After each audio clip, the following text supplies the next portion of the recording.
Hello students, स्वागत है आप सभी का साइंस एंड फन 9th-10th के यूट्यूब चैनल पे, जहां हम टीचर्स आपको दिल और दिमाग दोनों से पढ़ाते हैं। तो as you all know, our economy is divided into 3 major sectors. First is primary sector, second is secondary sector and the third one is tertiary sector. तो हम हमारी क्लास 10th की जियोग्राफी में तीनों ही सेक्टर्स को पढ़ते हैं। तो आज की क्लास में आपको पहला सेक्टर एग्रीकल्चर को कंप्लीट समझाने वाली हूँ। ये चैप्टर बहुत मुश्किल लगता है बच्चों को, क्योंकि पूरा का पूरा ये लर्निंग है। इसमें किसी भी क्रॉप के फीचर्स बता देते हैं और पूछते हैं ये कौन सी क्रॉप है भाई।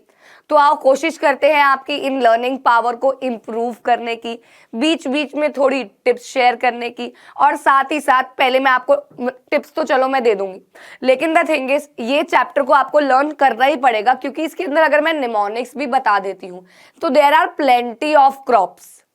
तो आपको कोई भी आ रही है, प्रॉब्लम ये है 1 मार्कर में स्पेशली इससे क्वेश्चन आ रहा है, जहां आपको फीचर दिया हुआ है and they are asking for which crop is this. Also seasons के बेसिस पे क्रॉपिंग सिस्टम से भी क्वेश्चन आ रहे हैं, ये राबी है, खारिफ है या जायद है। ठीक है, तो ऐसे क्वेश्चन पेपर में आने के एक्सपेक्टेड है इस क्वेश्चन में से, इस चैप्टर में से। तो लेट्स स्टार्ट, चलो शुरू करते हैं। सबसे पहले व्हाट इज एग्रीकल्चर। तो we all know agriculture is a primary activity, जहां पे हम नेचर से ऑब्टेन्ड मटेरियल को करते हैं एक्सप्लॉइट और उसको बनाते हैं सेकेंडरी सेक्टर के लिए as a raw material available, right. तो इट इज अ सेक्टर जो क्या बना के दे रहा है, raw materials to the secondary sector. Also finish goods भी बना के दे रहा है। कई लोग रॉ व्हीट लेते हैं, है ना, रॉ राइस लेते हैं, उनको और कुछ नहीं बनाना होता है, तो फिनिश गुड्स भी बना के दे रहे हैं। तो agriculture is a primary activity in which almost 2/3 of India's population is engaged. Yes, आपको पता है यही कोई अगर हम बात करें ब्रिटिशर्स के टाइम की, तो India was an agrarian country, जहां everybody like 75% of the population was engaged in agriculture sector. I know ये शिफ्ट हो चुका है, ये हमने इकोनॉमिक्स के सेकंड चैप्टर में पढ़ा है सेक्टर्स ऑफ इकोनॉमी में, कि अब ये जो रेशियो है ये शिफ्ट होता जा रहा है टर्शरी सेक्टर में। मैं आप लोगों से ही अगर अभी पूछूं सवाल कि आप क्या बनना चाहते हैं, और आप कमेंट्स में अगर लिखें तो लिख दीजिए, क्योंकि आप लोगों को खुद ही क्रॉस चेक हो जाएगा कि आप टर्शरी सेक्टर का ही कोई जॉब या कोई बिजनेस ऑप्ट करेंगे। कोई भी यहाँ पे फार्मिंग नहीं लिखता है, राइट। तो इसीलिए ये सेक्टर अब शिफ्ट हो चुका है, लेकिन अभी भी बहुत सारे ऐसे परिवार हैं जो एंसेस्ट्रल वे में इसी फील्ड में लगे हुए हैं, तभी तो हमारे घर में खाना आ रहा है ना भाई। चलिए, तो फार्मिंग के प्रोसेस अगर बात करें तो बचपन से हमने सीखे हैं प्लोइंग, सोइंग, बोना, वाटरिंग करना, जिसे इरिगेशन कहते हैं हमारे एसएसटी की भाषा में, साइंस की भाषा में, वीड्स हटाना, इंसेक्टिसाइड्स पे स्प्रे करना, जितने भी कीड़े मकोड़े आपकी क्रॉप को खा सकते हैं, मैन्योर डालना, थ्रेशिंग करना एंड देन हार्वेस्टिंग करना। ये कुछ स्टेप्स होते हैं जो फार्मिंग के प्रोसेस में लगते हैं। ये हमने क्लास 7-6 में भी पढ़ा हुआ है साइंस में ही ना। अगर हम बात करें टाइप्स ऑफ फार्मिंग की, ये भी एक इंपॉर्टेंट टॉपिक है कि बहुत सारी टाइप्स ऑफ फार्मिंग इंडिया में परफॉर्म की जाती है, जैसे कि primitive subsistence farming, intensive subsistence farming and commercial subsistence farming and plantation farming. ये 4 मेजर टाइप की फार्मिंग हमारे देश में की जाती है। अगर हम सबसे पहले की बात करें, that is primitive subsistence farming, तो एक ऐसी फार्मिंग है जो स्मॉल पैचेस ऑफ लैंड पे होती है, स्मॉल टुकड़ों ऑफ लैंड पे होती है, ठीक है, with the help of primitive tool. छोटे छोटे टूल्स हैं, घरों में ही बनाए हुए हैं, लकड़ी से बांधे हुए हैं, हो दाव डिगिंग, ये सारा कुछ स्टिक से, और फैमिली या कम्युनिटी या भाई बहन या दोस्त, ये सभी इस फार्मिंग में लगे हुए हैं। ये टाइप ऑफ फार्मिंग जो है वो मॉनसून पे डिपेंड करती है, नेचुरल फैक्टर्स पे डिपेंड करती है बच्चों, क्योंकि यहाँ पे हम क्या कर रहे हैं, बेसिक टूल्स को यूज कर रहे हैं, फैमिली मेंबर को यूज कर रहे हैं, राइट। नेक्स्ट इस स्लैश एंड बर्न फार्मिंग। देखिए बेटा, स्लैश एंड बर्न फार्मिंग को शिफ्टिंग कल्टीवेशन भी कहा जाता है। मैं ना आपको ये बात बोलते बोलते रुक गई कि आपने क्लास 9th में भी पढ़ा है, क्योंकि 9th में तो I know you are a covid batch, तो पढ़ा है नहीं पढ़ा है वो डाउटफुल है।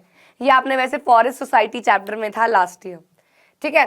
तो अगर हम बात करें शिफ्टिंग कल्टीवेशन की या स्लैश एंड बर्न फार्मिंग की, तो फार्मर्स क्या करते हैं, एक पैच ऑफ लैंड को क्लियर करते हैं एंड वहां पे उस लैंड को जितने भी वीड्स वगैरह बचे होते हैं, छोटे छोटे प्लांट्स वगैरह बचे होते हैं, उसमें आग लगा देते हैं। अब क्या होगा, वो आग जब शांत होगी उससे एशेस क्रिएट होंगे, वो एशेस हेल्प करेंगे न्यूट्रिएंट्स रीगेन करने में उस पर्टिकुलर सॉइल में। इसीलिए इसको कहा जाता है शिफ्टिंग कल्टीवेशन, क्योंकि आप उस एरिया को क्लियर करके आप क्या कर रहे हो, कहीं और जाके आप कल्टीवेशन करोगे। नेक्स्ट स्लैश एंड बर्न इसलिए कहा जाता है क्योंकि आपने उसको खाली किया और आपने उसको जला दिया ताकि वहां पे न्यूट्रिएंट्स रीगेन करे जा सके। जब हमारे देश में ब्रिटिशर्स थे, उन्होंने इस प्रैक्टिस को इलीगल घोषित कर दिया था क्योंकि इससे बहुत सारे फैक्टर्स है, पॉल्यूशन हो जाता है, वैल्यूएबल वुड खराब हो सकती है, फॉरेस्ट में आग लग सकती है, एटसेट्रा एटसेट्रा। लेकिन अभी भी ये इलीगल तरीके से परफॉर्म की जाती है Punjab Haryana side. Next is intensive subsistence farming. Now what primitive was small level पे, इंटेंसिव वाज यहां पे होती है जहां पे हाई पॉपुलेशन होती है। It is a labor-intensive farming where high doses of biochemical inputs and irrigation are used for obtaining higher production. तो यहाँ पे लार्ज स्केल में खेती की जा रही है या वहाँ की जाती है जब पॉपुलेशन ज़्यादा होती है, मार्केट डिमांड्स को पूरा करना होता है। ये लेबर इंटेंसिव है, लेबर को हायर किया जाता है और फार्मिंग कराई जाती है। तो प्रिमिटिव घर के लोगों से, ये बाहर के लोगों से। प्रिमिटिव स्मॉल लेवल पे, ये लार्ज लेवल पे। प्रिमिटिव में छोटे छोटे टूल्स यूज किए जाते हैं, यहाँ पे आप प्रॉपर इक्विपमेंट्स यूज करते हो। प्रिमिटिव में मैन्योर्स वगैरह यूज किए जाते हैं, यहाँ पे आप proper biochemicals, HYV seeds etcetera use करते हो। Plantation. Now what is plantation? When एक लार्ज फील्ड पे ओ मेरा लार्ज बिल्कुल शाहरुख खान वाला हो गया। व्हेन एक लार्ज फील्ड पे क्या किया जाता है, सिर्फ एक सिंगल क्रॉप उगाई जाती है, उसे हम बोलते हैं प्लांटेशन। लार्ज स्केल पे tea, coffee, rubber plantation, sugar cane, दूर दूर तक सिर्फ भैया आपको टी के ही प्लांट्स दिख रहे हैं, सिर्फ कॉफी के ही प्लांट्स दिख रहे हैं, ये होता है प्लांटेशन। और ये बेसिकली की जाती है एक्सपोर्ट के पर्पस से, प्रॉफिट मैक्सिमाइजेशन के पर्पस से। अब ये कमर्शियल फार्मिंग है, यानी कि मैंने बताया ना प्रॉफिट के लिए की जाती है। नाउ क्रॉपिंग पैटर्न की अगर हम बात करें, हम बचपन से खारिफ और राबी तो पढ़ते हुए आ रहे हैं। देखो मैंने बचपन में कैसे याद किया था, क्योंकि मैं इन दोनों में बड़ी कंफ्यूज होती थी, राबी और खारिफ में मैं बहुत कंफ्यूज होती थी।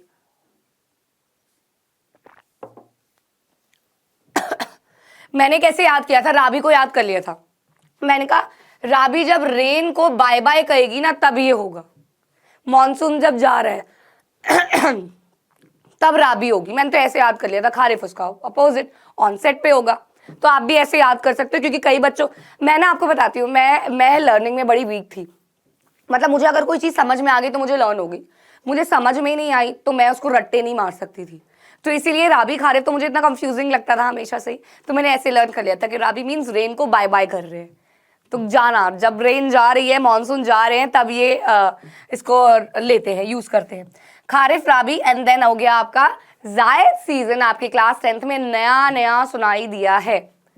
चलो अब हम बात करते हैं सबसे पहले खारिफ के बारे में। ये स्टार्ट होती है ऑनसेट ऑफ मानसून पे। देखो ना, ये हो रही है जब विंटर आ रही है, यानी कि मानसून जा रही है, तो रेन को करेंगे बाय बाय, रेन को करेंगे बाय बाय। तो आप भी ऐसे लर्न कर सकते हो, ठीक है।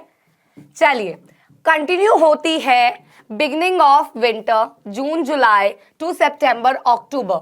The kharif crops include rice, maize, millet, cotton, jute, groundnut, moong, urad etcetera. तो you just have to learn 2-3, कोई भी पूछ सकते हैं इन एग्जाम्पल।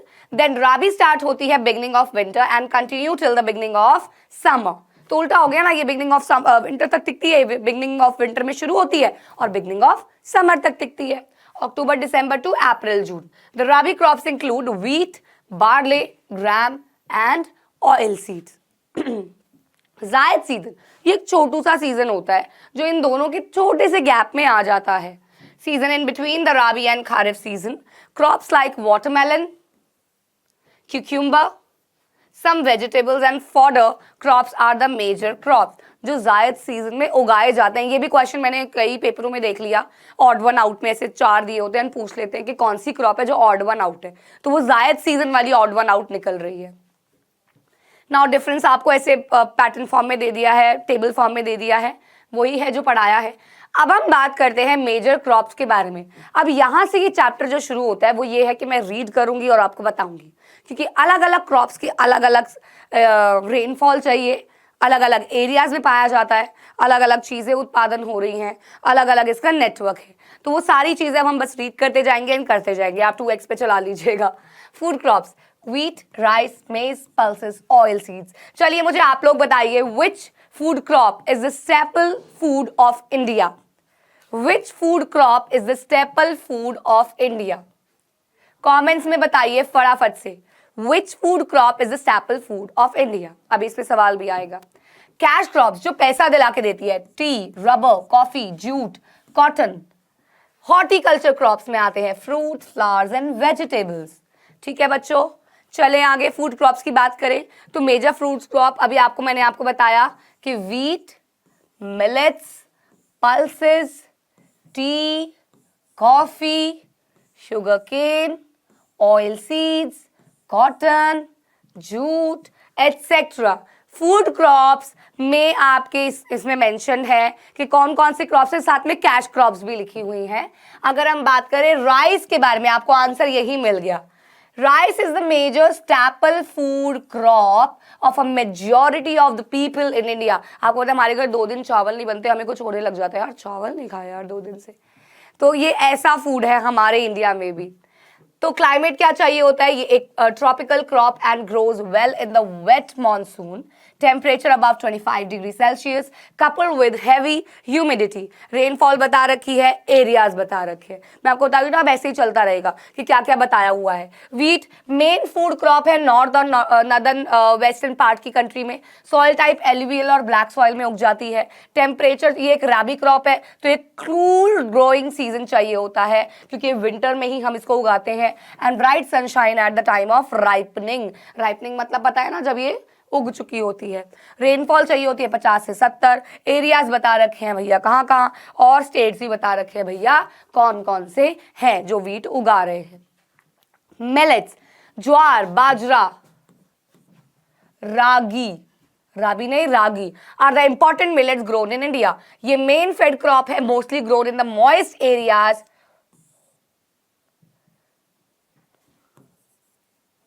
विच हार्डली नीड्स इरिगेशन, क्योंकि यहाँ पे ऑलरेडी मॉइस्चर बहुत ज़्यादा होता है। तो अगर हम बात करें ज्वार की, ये 3rd most important food crop है ज्वार। आपको पता है मिलेट्स आर वेरी रिच। बच्चों को भी कहा जाता है कि ज्वार खिलाओ, बाजरा खिलाओ, रागी खिलाओ। आजकल वो चोकोस के रेप्लिका रागी बाइट्स भी आए हुए हैं मार्केट में। ये बच्चों को न्यूट्रिएंट्स प्रोवाइड करते हैं, कहते हैं प्रोटीन प्रोवाइड करते हैं, तो ये दिया करो।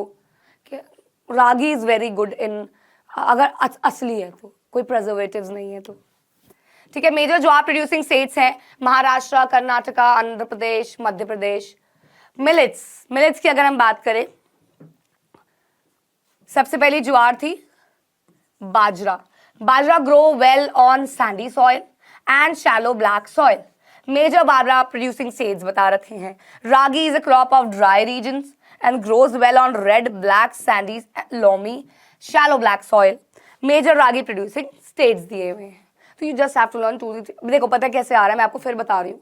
इसमें क्वेश्चन ऐसे आ रहा है कि फीचर्स दिए हुए हैं, आपको क्रॉप आइडेंटिफाई करनी है, और इजी आ रहे हैं, डोंट वरी, इजी आ रहे हैं, मैं डराऊंगी नहीं, बहुत इजी आ रहे हैं। मेज, ये एक ऐसी क्रॉप है जो यूज की जाती है खाने के लिए भी और खिलाने के लिए भी जानवरों को। टेम्परेचर बता रखा है, सॉइल बता रखी है, ओल्ड एल्यूवियल सॉइल में अच्छे से उगती है। Major maize producing states are Karnataka, UP, Bihar, Andhra Pradesh. आप कहोगे मैम अभी तो पीछे आंध्र प्रदेश आया था, तो क्या हो गया, एक ही क्रॉप उगाएगा बस एक देश, एक शहर। अभी कमेंट्स भर देते हो तुम लोग, गलती से देश को शहर बोल दो, शहर को देश बोल दो, भैया लोग ऐसे आ जाते हैं। भाई हम भी इंसान हैं, हमसे भी गलती होती है। चलो पल्सेस की बात कर लेते हैं।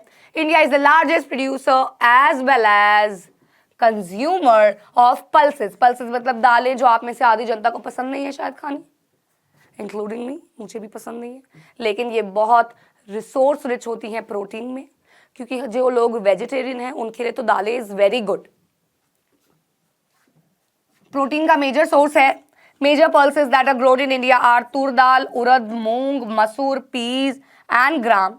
Pulses need less moisture and survive even in dry conditions. तो मेजर प्रोड्यूसिंग स्टेट्स हो गए एमपी, यूपी, राजस्थान, महाराष्ट्र, कर्नाटका. कर्नाटका तो लग रहा है हर एक में आ रहा है. Sugar cane. India is the second largest producer of sugar cane like the world. After Brazil के बाद सेकेंड नंबर पे इंडिया है जो शुगर केन उगा रहा है. क्लाइमेट है ये well hot in human climate में चलता है. सॉइल टाइप है कि भैया ये अलग अलग वेराइटी ऑफ सॉइल्स मिलती हैं, अलग अलग वेराइटी ऑफ सॉइल्स पे ये उग सकता है. टेम्परेचर चाहिए होता है 21 to 27 डिग्री. रेनफॉल चाहिए होती है 75 to 100 centimeters. Major producing states आपको दे रखे हैं.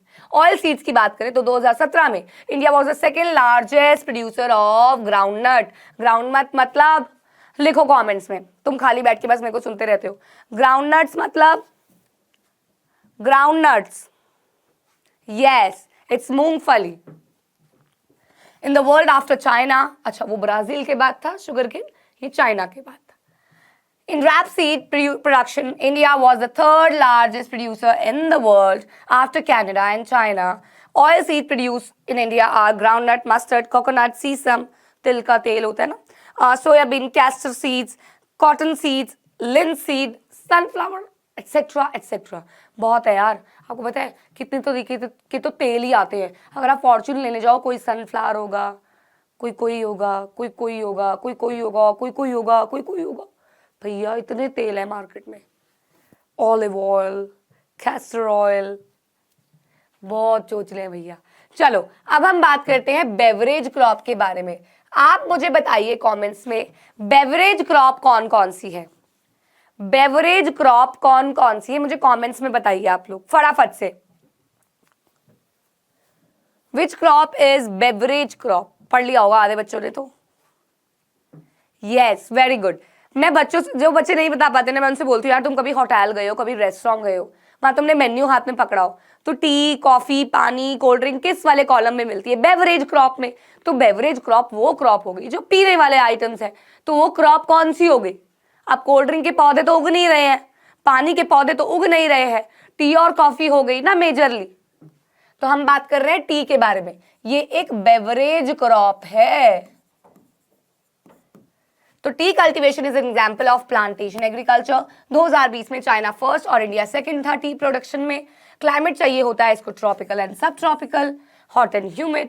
सॉइल टाइप चाहिए होती है डीप फर्टाइल सॉइल जो कि rich in humidity and organic matter हो. रेनफॉल 150 से 300 सेंटीमीटर एनुअल रेनफॉल चाहिए, पानी ज्यादा चाहिए. एरियाज बता रखे हैं असम, दार्जिलिंग, वेस्ट बंगाल, तमिलनाडु, केरला, हिमाचल प्रदेश, उत्तराखंड, मेघालय, आंध्र प्रदेश, त्रिपुरा. ये सारे टी प्रोड्यूसिंग स्टेट्स हैं हमारी कंट्री में. ठीक है.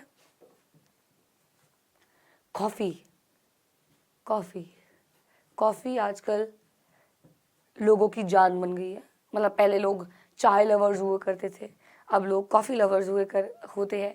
तो coffee is a beverage crop जो काफी ज्यादा डिमांड में है. तो Indian coffee is known as the world for its good quality. आपको पता है इंडिया की कॉफी ना बहुत फेमस है लेकिन इंडिया वालों को ही नहीं मिलती. हाँ सच्ची. आपको क्या लगता है नेस्कैफे के 2 रुपए के पाउच में आपको असली कॉफी दे रहे हैं. रेजिड्यू देते हैं. जैसे गन्ने का जूस निकलता है, रस निकलता है तो वो गन्ना बच जाता है ना, वो रेजिड्यू फोका फोका सा. ये समझ लो कॉफी का फोकापन है जिसको चूरे में बना के. कॉफी ऐसी होती है, चूरा बीन्स होती है कॉफी की. तो 2 रुपए के नेस्कैफे के पाउच में जो आपको दे रहे हैं वो चूरा है. वो बस आपको शांति मिल रही है, हाँ हम कॉफी पी रहे हैं. इनिशियली इसकी कल्टीवेशन जो थी वो इंट्रोड्यूस की गई बाबा बुदाम हिल्स में. Its cultivation is confined to the Nilgiri in Karnataka, Kerala and Tamil Nadu. बेटा जी सबसे बड़ा मेन डिफरेंस अगर आपको बेवरेज क्रॉप के बारे में हिंट्स दे दें और आपसे पूछे कौन सी बेवरेज क्रॉप है, असम लिखा होगा तो टी है, कर्नाटका लिखा होगा तो कॉफी है. ये चीज दिमाग में रखना बस. असम लिखा होगा तो टी है, कर्नाटका लिखा होगा तो कॉफी है. हॉर्टिकल्चर क्रॉप्स के बारे में बात कर लेते हैं. 2017 में इंडिया जो थी वो सेकंड लार्जेस्ट प्रोड्यूसर थी फ्रूट्स और वेजिटेबल्स की in the world after China. Horticulture crops जो है वो इंक्लूड करती है फ्रूट्स और वेजिटेबल्स की कल्टीवेशन. इंपॉर्टेंट वेजिटेबल्स जो है वो प्रोड्यूस की जाते हैं P, cauliflower, onion, cabbage, tomato, brinjal, potato. Fruit जो ग्रो किए जाते हैं ऑरेंज, बनाना, पाइनएप्पल, ग्रेप, मैंगो, लीची, गुआवा, एप्पल, पियर एटसेट्रा. नॉन फूड क्रॉप्स की बात कर लेते हैं. ऐसे भी तो क्रॉप्स हैं जो खाने में इस्तेमाल नहीं होते हैं. खाते नहीं है उनको। एक मिनट यार, यहाँ से मैं इसको हटाऊं पहले, फूड क्रॉप्स के अंडर हमने लिखी हुई थी ना, हाँ ये हटा दो, चलो। हाँ, तो नॉन फूड क्रॉप्स हो गई फाइबर जो हमें चाहिए होता है क्लोथ्स के लिए। रबर, रबर की बात करते हैं बेटा। रबर भी क्या की जाती है, प्लांटेशन की जाती है इसकी ऑन अ लार्ज स्केल। ये एक इक्विटोरियल क्रॉप है, लेकिन ये स्पेशल कंडीशंस में इसको आप ग्रो कर सकते हो, ट्रॉपिकल और सब ट्रॉपिकल एरियाज में भी। मॉइस्ट एंड ह्यूमिड क्लाइमेट चाहिए होता है, टेम्परेचर 25 से ऊपर चाहिए होता है, रेनफॉल 200 से ज़्यादा चाहिए होती है। एरियाज ऑफ कल्टीवेशन बता रखे हैं कहाँ। फाइबर क्रॉप की बात करें तो cotton, jute, hemp, natural silk are the 4 major fibre crops grown in India. First 3 are derived from the crops grown in the soil. The later is obtained from cocoons of the silkworm, fed on green leaves mulberry. ये हमने class 7th में पढ़ा हुआ है, silk कैसे obtain की जाती है, पूरा स्टेप्स है। सेरिकल्चर लिखा भी हुआ है, rearing of silk worms for the production of silk fibre is known as sericulture. तो इस प्रोसेस को क्या बोला जाता है, सेरिकल्चर। कॉटन की बात करें, India is believed to be the original home of the cotton plant. बेटा ये कॉटन तो हमारे देश से ब्रिटिशर्स भी ले लेके जाते थे। Cotton is one of the main raw material for cotton textile industry. In 2017 India इसका भी सेकेंड लार्जेस्ट प्रोड्यूसर था चाइना के बाद। Soil, cotton grows well in dryer parts of the black cotton soil of the देखो cotton सबसे बढ़िया जो उगती है वो उगती है रीगड सॉइल पे, दैट इज ब्लैक सॉइल पे। टेम्परेचर एंड क्लाइमेट बता रखा है, एरियाज ऑफ कल्टीवेशन बता रखे हैं कि कहाँ उगता है, मुंह से रिपीट ही करना है। जूट, इसे गोल्डन फाइबर भी कहा जाता है, हिंट में पूछ सकते हैं। जूट ग्रो वेल करता है on well drained fertile soil, flood plains में, जहां पे सॉइल जो हो वो हर साल रिन्यू हो रही हो, खादर सॉइल आ रही हो। हाई टेम्परेचर चाहिए होता है और मेन स्टेट्स हैं बिहार, असम, वेस्ट बंगाल, उड़ीसा, मेघालय। अब हम बात करते हैं, ये तो सारी क्रॉप्स थी बच्चों। अब हम बात करते हैं टेक्नोलॉजिकल एंड इंस्टीट्यूशनल रिफॉर्म्स के बारे में, दैट इज एग्रीकल्चर के लिए क्या क्या चेंजेस लाए गए। Government of India in 1960 to 70 introduced some agriculture reforms to improve Indian agriculture like green revolution and white revolution. You know about both the revolutions. Green revolution के बारे में तो आप लोगों को पता होगा, आप मुझे व्हाइट रेवोल्यूशन के बारे में बता दीजिए कमेंट्स में। व्हाइट रेवोल्यूशन क्या था, मैं भी बता रही हूं, तुम भी बता दो। मेजर इंस्टीट्यूशनल रिफॉर्म्स लाए गए, जैसे कि लैंड रिफॉर्म्स एंड कलेक्टिवाइजेशन। तो व्हाट वाज कलेक्टिवाइजेशन बेटे and what was land reforms? बड़े बड़े फार्मर्स के पास बहुत बड़ी बड़ी जमीनें होती थी, तो वो सरकार ने एक ऑर्डर निकाला कि लैंड रिफॉर्म्स होंगे, दैट इज लैंड रीडिस्ट्रीब्यूशन होगा, गरीबों के पास भी कुछ हिस्सा जाएगा। और कलेक्टिवाइजेशन ने, फार्मर्स ने मिलकर ही एक प्रोसेस बनाया फार्मर्स ने मिलकर ही एक प्रोसेस बनाया, सॉरी माय थ्रोट इज, हाँ, फार्मर्स ने मिलकर एक तरीका अपनाया जिसमें स्मॉल पैचेस ऑफ लैंड को इन्हें कलेक्ट किया, जोड़ा और उस पर लार्ज स्केल पे खेती करी, और जिस जिस कंट्रीब्यूशन में लैंड जोड़ी गई थी उस कंट्रीब्यूशन में क्रॉपिंग लेके बेच दिया गया। हाँ, व्हाइट रेवोल्यूशन थी बेटा मिल्क प्रोडक्ट्स की रेवोल्यूशन, कैसे बढ़ाई जाएगी, डेयरी प्रोडक्ट्स की। Major government of India has initiated land development programmes and schemes, जैसे कि Kisan credit card Yojana, weather bulletins and programs on radio and televisions for the benefits of the farmer. Minimum support price लाया गया, if you all remember the process of public distribution system, that is जितना भी farmers के पास surplus produce होगा वो सरकार जाके minimum support price पे ले आएगी। ये वो प्राइस होता है जो farmers को दिया जाता है ताकि उनको ना तो प्रॉफिट हो रहा हो ना लॉस हो रहा है, एटलीस्ट उनकी बेसिक जो लागत है वो निकल जाए। व्हाइट रेवोल्यूशन, इसे ऑपरेशनल फ्लड भी कहा गया। Green revolution, HYV seeds, modern farming techniques वगैरह लाई गई। Negative impacts of green revolution in India, land degradation हुआ बच्चों, ग्राउंड वाटर बहुत खराब हुआ बच्चों, कंटेमिनेट हुआ, बायोडाइवर्सिटी पे इफेक्ट पड़ा, और रिच और पुअर में जो गैप था वो बढ़ता चला गया, क्योंकि रिच क्लास ने तो ग्रीन रेवोल्यूशन के लाए हुए मॉडर्न फार्मिंग टेक्निक्स को ले लिया, यूज कर लिया, लेकिन जो स्मॉल फार्मर्स थे वो नहीं कर पाए, तो इनसे इनका गैप जो था वो और बढ़ता गया। MSP के बारे में पूरा बता रखा है, minimum support price is the government intervention that is given to the farmer just to support, कि भैया उसका एक्स्ट्रा प्रोडक्ट प्रोड्यूस हो गया है वो तो फेंकेगा, वो क्या करेगा, तो सरकार उससे लेके आ जाती है और उसको उसकी लागत दे देती है, पैसा दे देती है। इंडिया में एग्रीकल्चर का क्या फायदा है बेटा? ये लाइवलीहुड प्रोवाइड करती है, ये हमारे देश में रॉ मटेरियल्स प्रोवाइड करती है, ये बैकबोन भी है हमारे देश की, ये बहुत ज़्यादा लेवल पे लोगों को first step, second step, third है, तो फर्स्ट स्टेप है बाकी दोनों स्टेप्स का भी। अगर ये नहीं होगी तो सेकेंडरी और टर्शरी भी नहीं सर्वाइव कर पाएंगी। Contribution of agriculture to national economy, employment and output, तो ये पूरा डेटा दिया हुआ है बेटा। जीडीपी में कंट्रीब्यूट करता है, एम्प्लॉयमेंट में कंट्रीब्यूट करता है, काफ़ी ज़्यादा एफर्ट्स किए गए हैं गवर्नमेंट के द्वारा मॉडर्नाइज करने में एग्रीकल्चर को। Also for this government establish Indian council of agriculture research, जिसे बोला गया ICAR, जिसमें ये यूनिवर्सिटीज़ थी जिसमें फार्मिंग सिखाई जाती है लोगों को, फार्मर्स को फार्मिंग सिखाई जाती है, कौन से सीड्स यूज़ करें, क्या कैसे यूज़ करें प्रॉपर तरीके से। नाउ फार्मर के फेवर में क्या लाया गया? प्रोविजन दी गई, क्रॉप इंश्योरेंस दी गई, दैट इज फसल बीमा। आपकी क्रॉप को इंश्योरेंस मिलेगी, अगर कोई भी नेचुरल कैलेमिटी भी आ गई वो भी कवर कर दी गई थी, तो उनको वो क्या मिल जाएगी? इंश्योरेंस है उनके पास। लोन फैसिलिटीज दी गई, मिनिमम सपोर्ट प्राइस दिया गया, प्रोग्राम्स लाए गए फार्मर्स के लिए, और ये प्रोग्राम्स टीवी और रेडियो सिस्टम्स पे भी सुनाए गए ताकि हर एक के पास ये पहुंचे। GDP is gross domestic product, that is sum total of all the final goods and services. Food Corporation of India was the institution जो फार्मर से लाया गया सरप्लस को प्रॉपर कंडीशंस में बफर स्टॉक में रखती है, उसे हम बोलते हैं फूड कॉर्पोरेशन ऑफ इंडिया। 1964 में ये एक्ट आया था। PDS system with the whole process. अब वो जो सामान FCI ने रखा है बफर स्टॉक में, वो क्या किया जाएगा? वो लोगों तक पहुंचाया जाएगा। चलो मैं इसकी कहानी बना देती हूँ तुम्हारे लिए, रुको, ठीक है?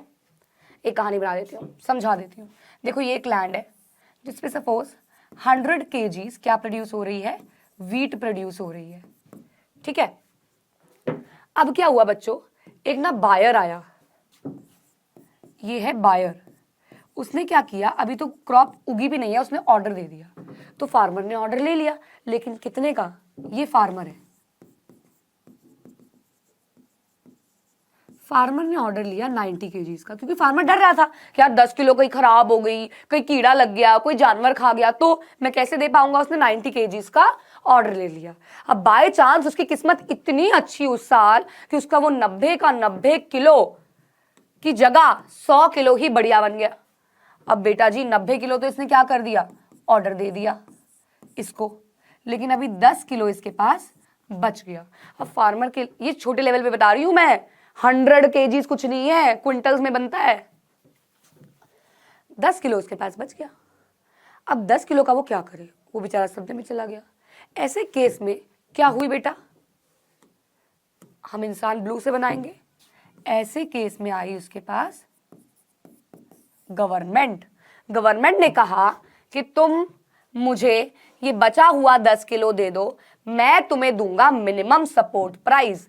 मिनिमम सपोर्ट प्राइस मतलब जितनी तेरी लागत हुई है, ठीक है? फार्मर ने कहा ले जाओ, मेरे को तो लॉस हो रहा था, मैं तो बच जाऊंगा लॉस से।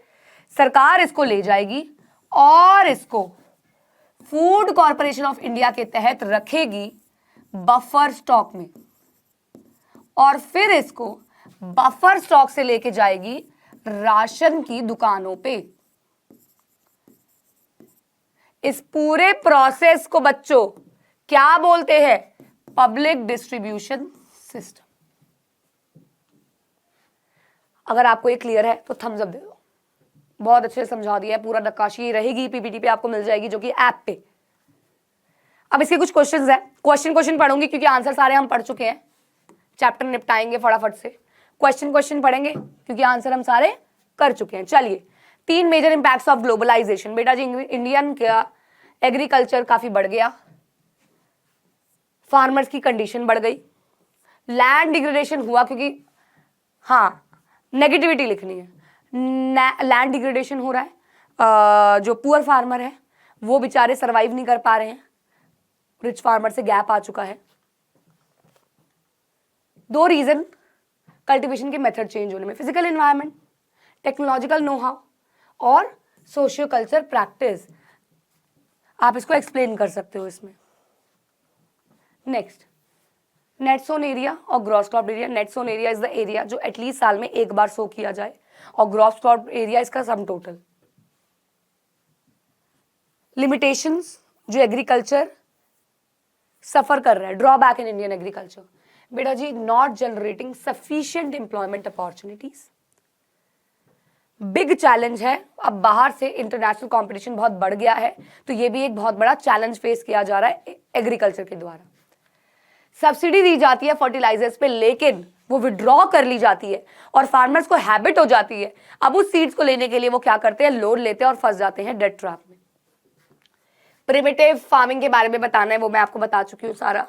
प्लांटेशन के बारे में सारा मैं आपको बता चुकी हूँ। Name the important staple crop, rice के बारे में सारा आपको लिखना है यहाँ पे। और इसी के साथ आपका ये चैप्टर होता है पूरा खत्म। हमने हाफ एन आवर में ये पूरा चैप्टर खत्म कर लिया है, हाफ एन आवर में पूरा चैप्टर एग्रीकल्चर। कोई भी डाउट है तो आप कमेंट्स में लिख दो। नेक्स्ट चैप्टर आपको, मुझे पता है मिनरल्स चाहिए, लेकिन मैं वही लेके आऊंगी। फिर भी अगर और भी कुछ चाहिए तो आप मुझे कमेंट्स में लिख दो, मैं नेक्स्ट चैप्टर वही लेके आऊंगी आपके लिए। आपके बोर्ड एग्जाम्स आने वाले हैं, आई नो दैट। हम फटाफट से, इसीलिए क्विक सीरीज चला रखी है, फटाफट से चैप्टर को खत्म कराएंगे ताकि आपको वो समझ में आते रहें और हर चीज कवर भी करेंगे। आपको ये पीपीटी मिल जाएगी साइंस एंड फन की ऐप पे, वहां जाके ऐप डाउनलोड कर लो, रजिस्टर कर लो। कोर्सेज भी लॉन्च हो गए हैं, वो देख लो। मिलते हैं अगली वीडियो में आपके साथ एक वैल्यूएबल चैप्टर के साथ। तब तक के लिए धन्यवाद।